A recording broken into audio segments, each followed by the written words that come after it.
Hey everyone, my name is Dmitry Karpov. I'm Chief Product Officer and co-founder of ElectroNeek Robotics, Austin-based company that does automation and does it affordably and accessibly to software users across the world.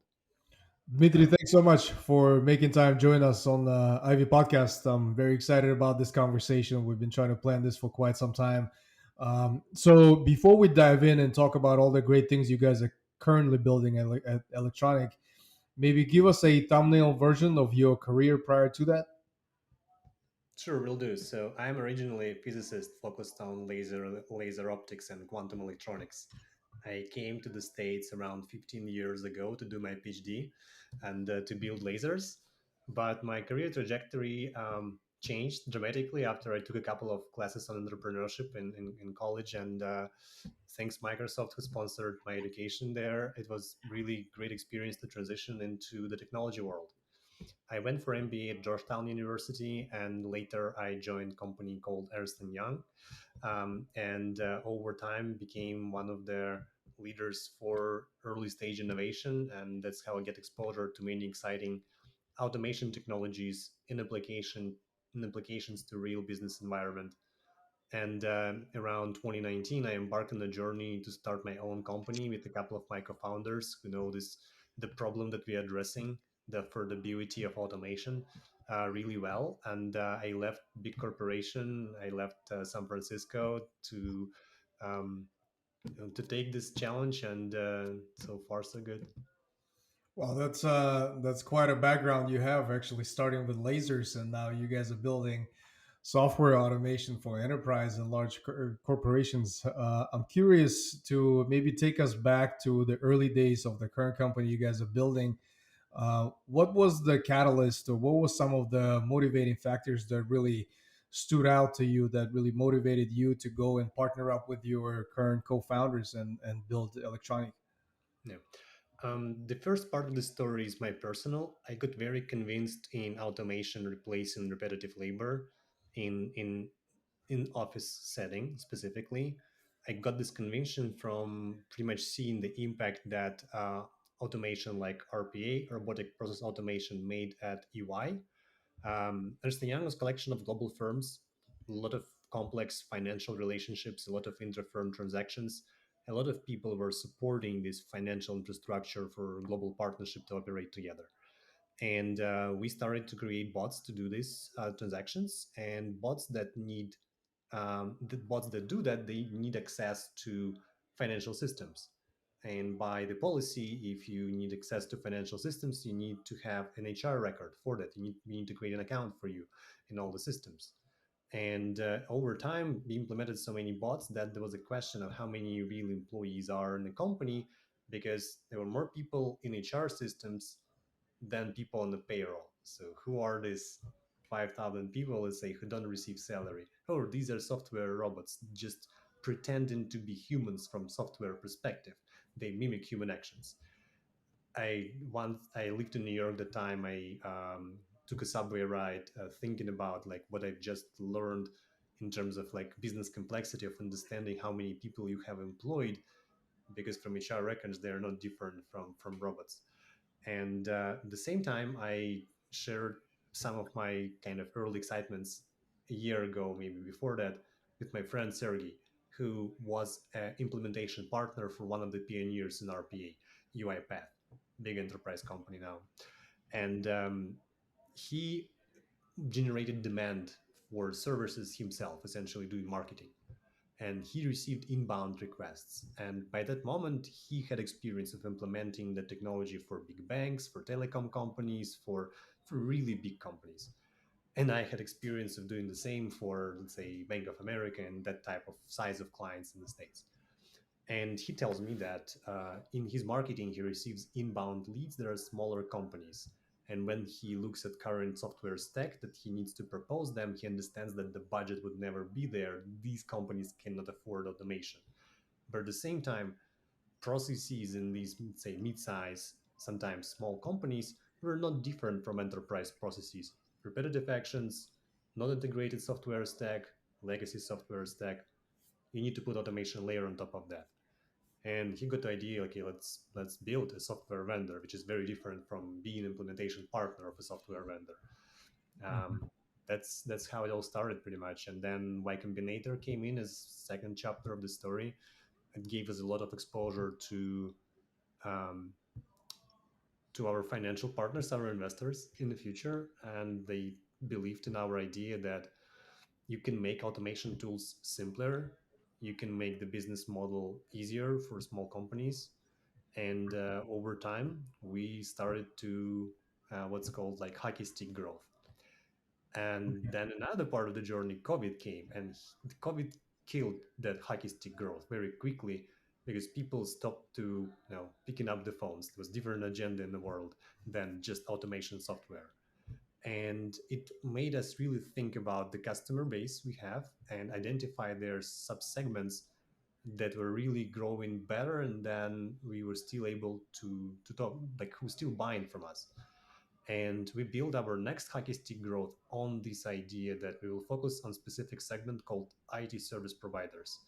In the Mhm. United States, they call managed service providers. In many countries, they will be called system integrators. They're a bit different from country to country, but usually these people, they do IT service for their clients, and they were the missing ingredient in using the automation tools. Essentially, if you try to sell a tool like ours to a small bank, that small bank at least need to have IT team who's going to build the automation. And we indeed will go to a service provider who works with this bank and sell to them so they can build a service of automating processes for their clients. The next chapter in that was to figure out that these people service providers also automate internally a lot, and building the whole kind of product approach to implementing automations quicker.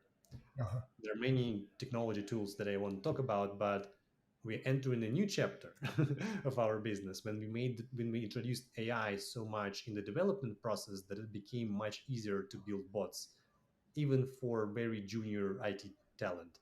Mhm. And this enables us to now work directly with some of the clients, enterprises, mid-sized companies that want to turn their IT workforce into automation workforce. And I would be happy to focus on any of these in greater detail, but that's the journey of a technology company that is not a linear path. It's, Yeah. we go right here, always trying to find Uh-huh. what customers want the most and where these customers are. Yeah. No, that's a very exciting journey. Thank you for sharing that. And as a VC, I spend a great deal of time talking to founders at the very, very early stages, where it's just it's an idea on a napkin, where it's just very early, maybe even sometimes pre MVP stages. And one of the topics that's ongoing conversation with a lot of founders, those early days where you really trying to find that product market fit with some type of a GTM that you will have to pivot, 8 times out of 10.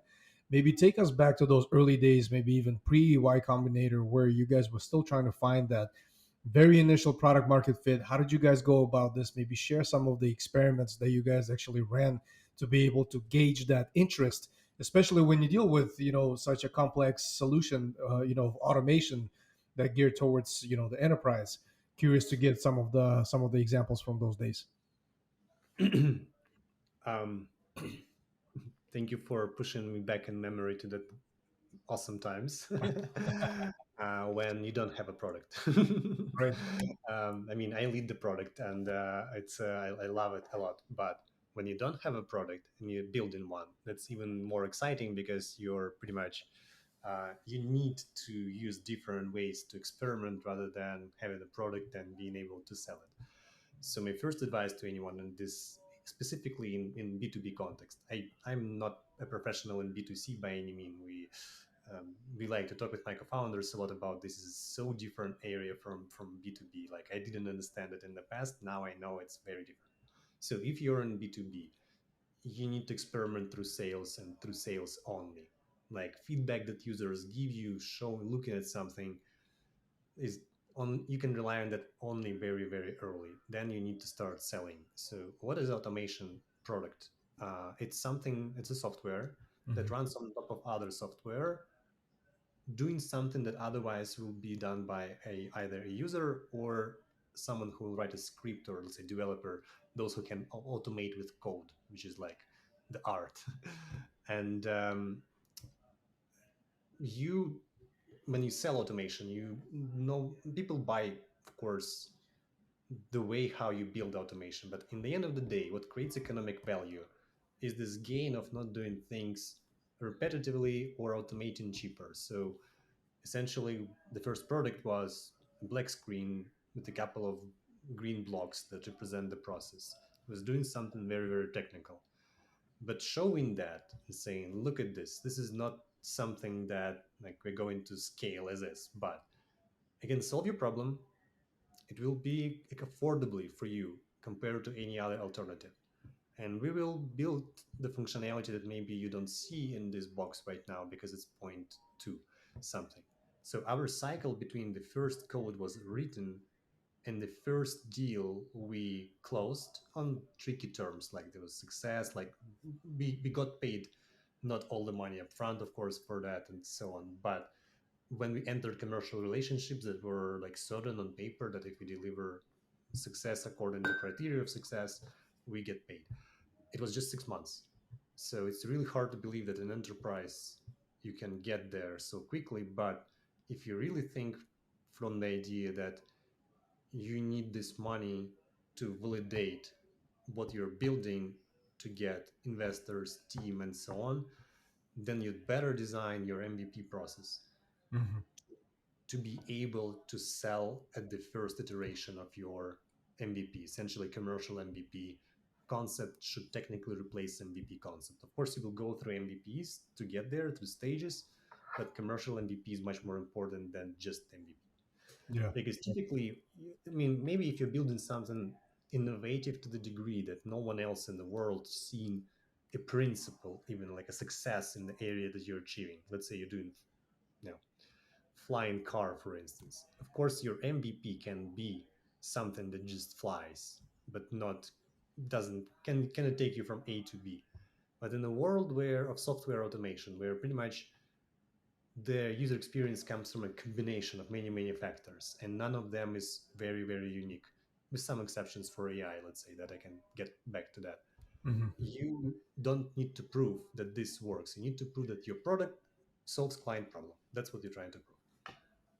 Yeah, no, that makes a lot of sense, and I appreciate some of those specific examples. I realize that you guys probably did 10,000 more different experiments as you were trying to really find that validation in the very early stages, especially in that spectrum. When it comes to the founding team or the leadership team, as I talk to startups, on a daily basis, and one common denominator that I also see in the successful teams that really separates from the average teams is the ability to really progress through the different specific stages. For example, go from an idea 0 to 1 to build a product, and then go from the product to an execution where you're actually able to take whatever the existing iteration of the product, execute and deliver that to the market and find some type of validation. Sometimes teams actually do struggle to progress through that life cycle. Maybe tell us a little bit more about the dynamics between you and your co-founders. How did you guys segregate the duties early on, and essentially what were some of the elements that really helped you shape and build a very cohesive and well functioning leadership team in the early days?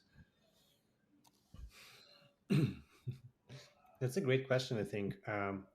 And quite frankly, for me, when I'm preparing the answer in my head, I'm thinking more like how early days of leadership are different from later, because I feel working with different like Fortune 500 clients in the past, running my own business now at scale. I see that I think that ability to experiment a lot all the time is what really separates like best from not the best.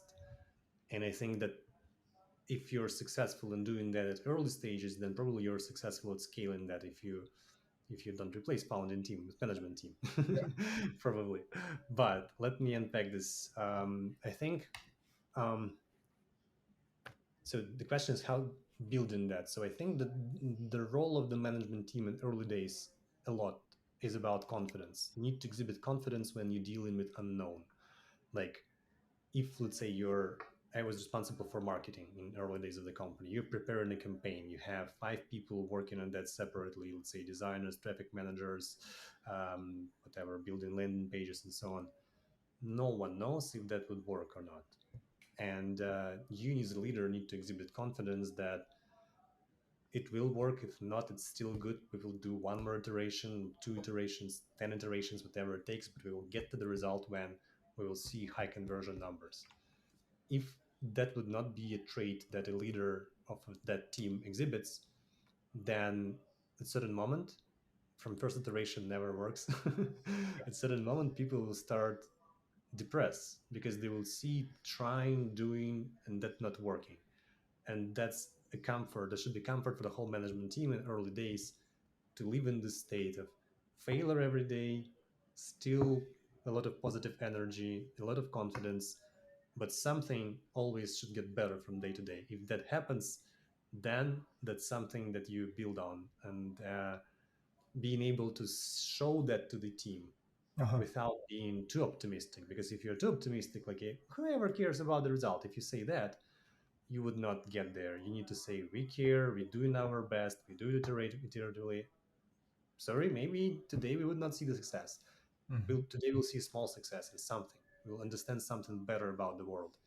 And it's actually very common to science. One of the reasons I decided not to stay in science, I've seen like people trying something for 20, 25 years and not making much progress on some topic, but they're so excited about doing so.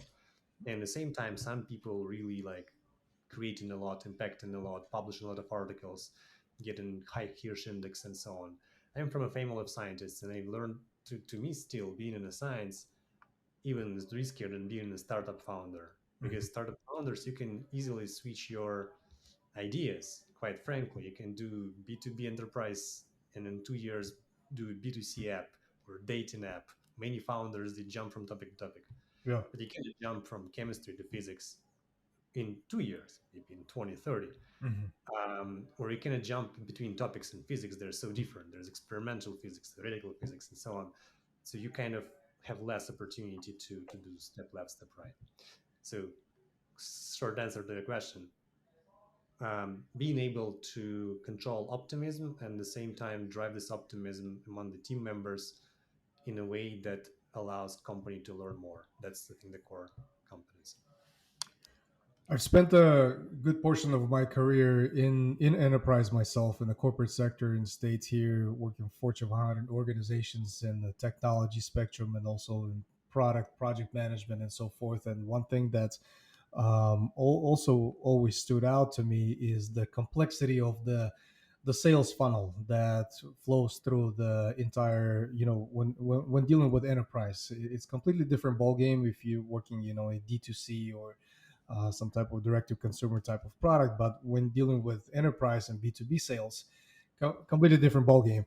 And one common denominator that always stands out, it's typically the most successful sales teams understand the value of the importance of a top-down approach, where essentially you get some type of access, some type of a relationship with the decision makers and being able to showcase that this is really the problem that maybe you're not really aware of and this is the solution how to fix that.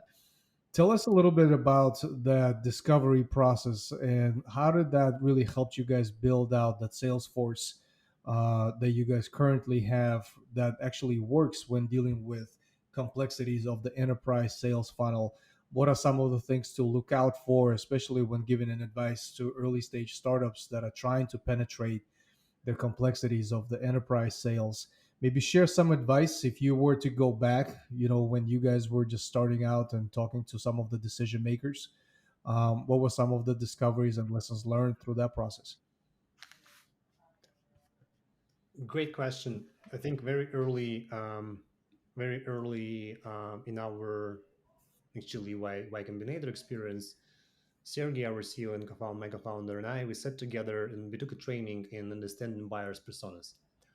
And we both had sales experience and enterprise sales experience in the past, but this is the first time when we kind of really thought about there are different stakeholders around each.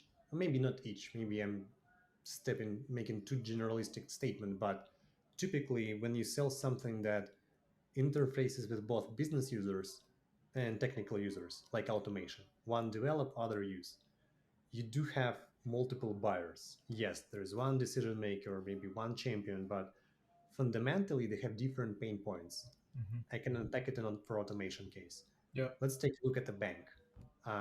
Bank with 500 employees, somewhere regional, let's say, and they do. Let's take two buyer personas, CTO and CEO, and the same problem. Let's say that the problem is using legacy IT stack that is not integrated well, and they spend time on manually creating client accounts.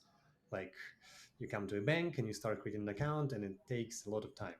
So for the CEO, the pain point of this is customer service. Like, no one wants to go in a bank for 2 hours if they can go and do that online, or go to another bank and do it there in 5 minutes. Quality of service. Second one, they pay for all these hours of the manual data entry and copy pasting for the employees. So it's financial inefficiency. That's probably over hiring, maybe even paying over overtimes. For the CTO, the same problem, the same software, the same process. It's being able to deliver solution on time, being able to deliver on budget, being able to deliver with his current team. Because he's in the stage of this pain point where he already has been asked to address the solution, but he doesn't have.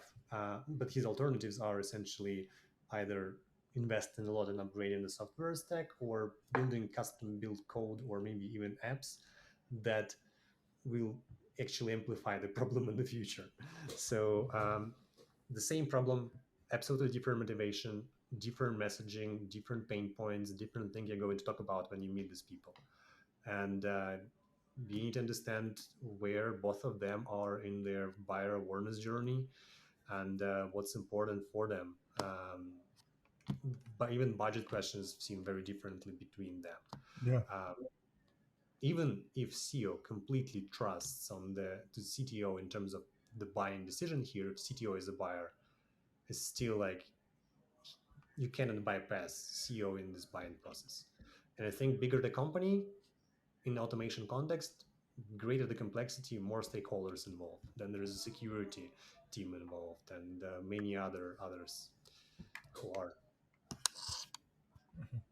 Yeah, no, that makes a lot of sense. And if I was to summarize some of the strategies that you describe, is really boils down to probably empathy, and try to be able to put yourself in the shoes of the potential user of that particular solution, and also being able to relate on different levels of the type of challenges that these types of users face on daily basis, and clearly articulate how your solution is able to actually fix some of those voids. I think that's a very unique skill set that's ongoing. I would imagine that's something that you guys continuously improve internally at your company.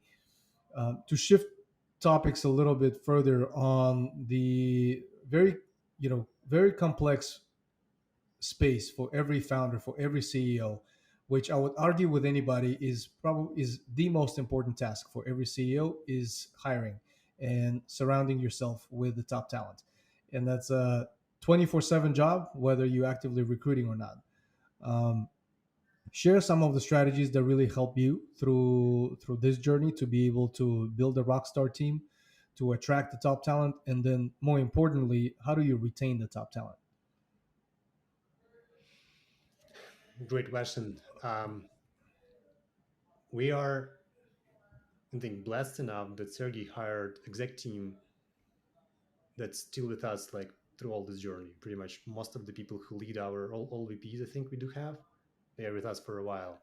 So we definitely know how to retain top talent. But I'm coming back to the time when we hired.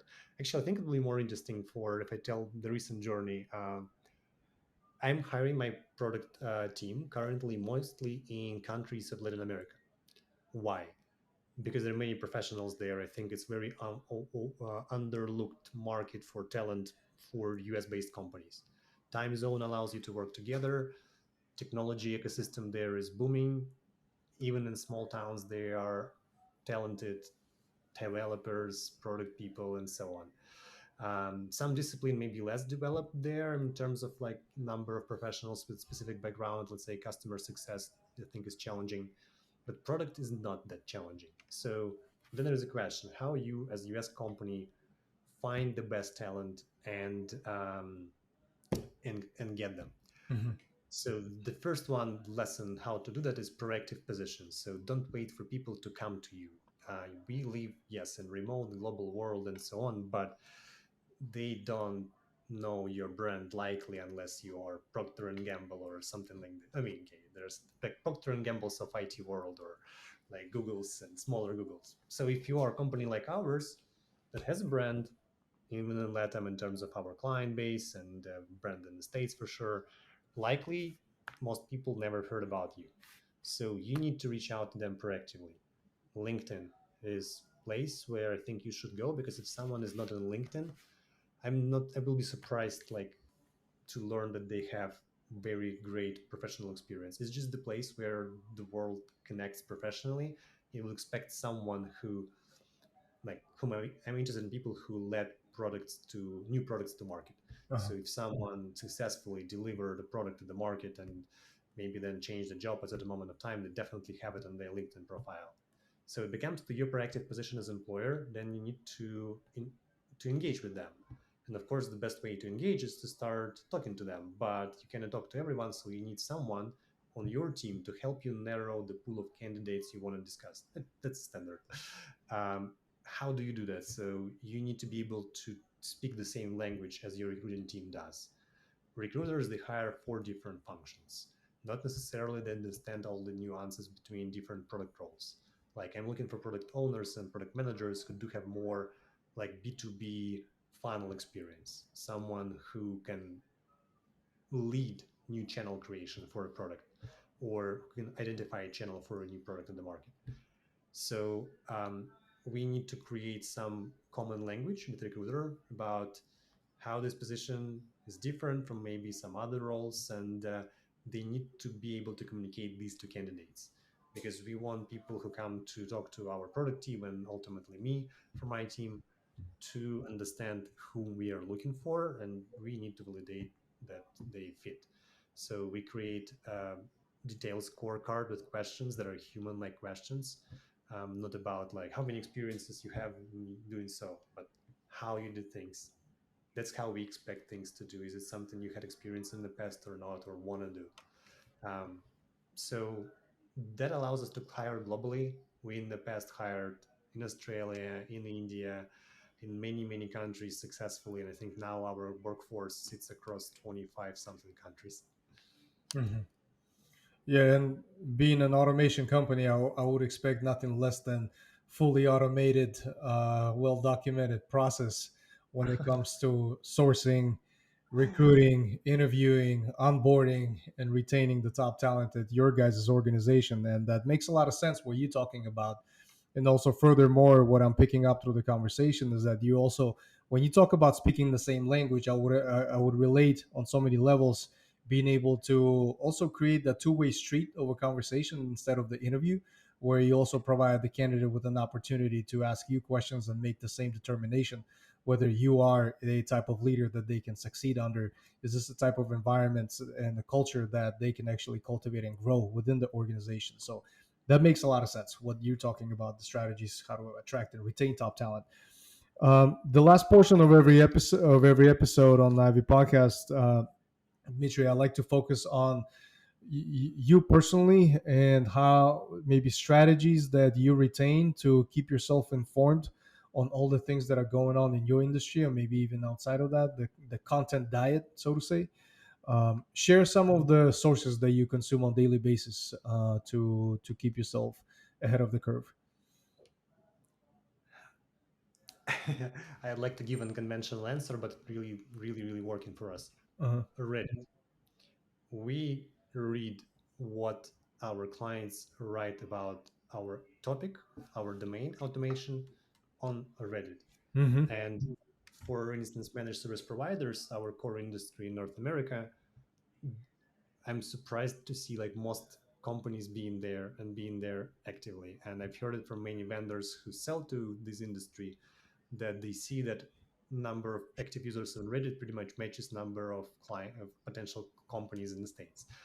And whatever people like, Reddit is interesting place. People can speak there frankly. People hate there any kind of sales and marketing pitches in general.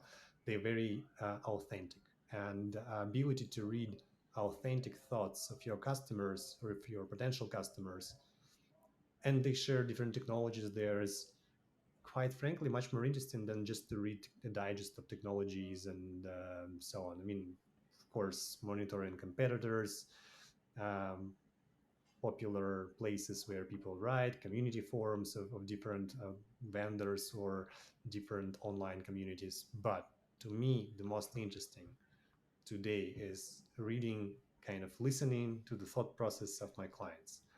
Better than that, only talking to them. Mhm.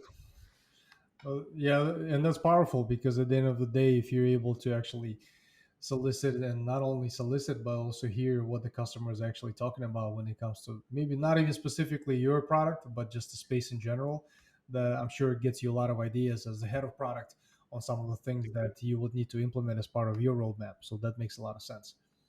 I'd like to provide an example here. For instance, one of the most interesting discoveries I made from Reddit was what really is a bottleneck in ROI for automation. Hmm. It's a very interesting topic because in automation, you do typically think about cost of software, cost of developers, cost of maintenance. But in companies where CEO is aware about automation, the major bottleneck is his attention to this topic, surprisingly. Because typically, if you implement automation, you already have paid for the software, you already have the development team, but what they will focus their time on and how much time they will focus on automating something really depends on the C-suite. Really depends on the CXO attention to this topic and how what priority automation takes in their agenda. Hmm. And some people there write that, let's say you plan to sell your business, and when you sell your business before building a valuation, you try to automate as much as possible because suddenly automation became an agenda for a CEO as he prepares the company for being acquired by, let's say, a larger conglomerate. That's to me was so interesting because I always thought about that in terms of resources, but it turns out that C-suite attention or that essentially priority is the major ROI bottleneck. And people frankly share that their CEOs. Yeah, no, that's a great example, and I definitely appreciate that. And just overall, Dmitry, I appreciate your time today. It was very short and insightful conversation that definitely begs for part two, part three, and part four because I know for a fact that a good portion of our audience are the startup founders and other community that are in the very early stages where you've been. So I definitely on their behalf thank you for some of the insights that you shared, especially from the early days. And what I like doing with with every episode guests is do a follow up recording, in about a year at least to see what everything we've discussed still makes sense, still applies. So I definitely look forward to doing that with you as well. Yeah. May I just finish on a small note? We just, as we spoke, as we recorded this podcast, we've learned that we have been included in Inc. 5000 this year on a very interesting position for an IT company. Uh-huh. We are number 404. We are Wow, number 404, fastest growing company in the States. It's very interesting. that's insane. That's insane. That says a lot, and definitely congrats on that. Thank you.